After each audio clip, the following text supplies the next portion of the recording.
আগে সংবিধান সংশোধন হতে হবে।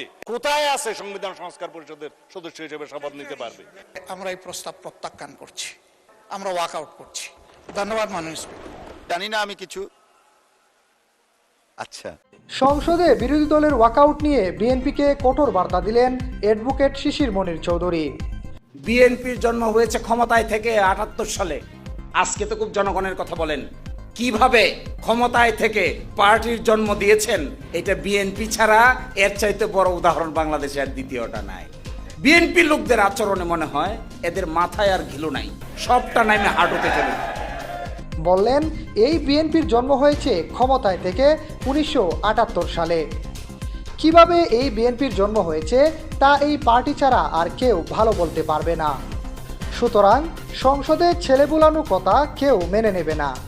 জানা যায় সংবিধান পরিবর্তনের প্রক্রিয়া নিয়ে সরকারি দলের সাথে দ্বিমত পোষণ করে ১৩ জুলাই রাতে সংসদ থেকে পুরো বিরোধী দল সহ ওয়াকআউট করেছেন বিরোধী দলীয় নেতা ডক্টর শফিকুর রহমান।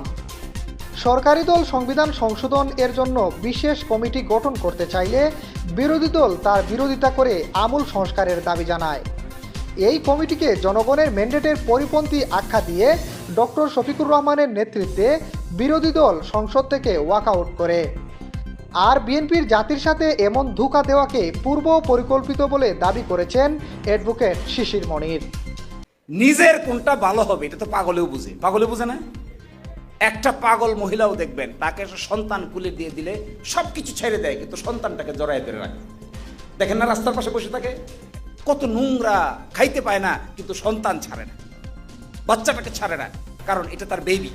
বিএনপির লোকের মাথায় এরকম জিনিস ঢুকছে যে কোনটা তার নিজের জন্য ভালো, কোনটা জাতির জন্য ভালো, এইটা বুঝারও ক্ষমতা তারা ইতোমধ্যে হারিয়ে ফেলেছে। তার মতে জনগণের ভোটে সংবিধান সংস্কার বিষয়টি জয়ী হয়েছে, কিন্তু বিএনপি একটা মানছে আরেকটা মানছে না, তা হয় না। তারা বিরোধী দলকে ওয়াকআউট করতে বাধ্য করেছে। বিএনপিকে উদ্দেশ্য করে তিনি আরও বলেন, পরিস্থিতি কিন্তু খুব একটা ভালো না।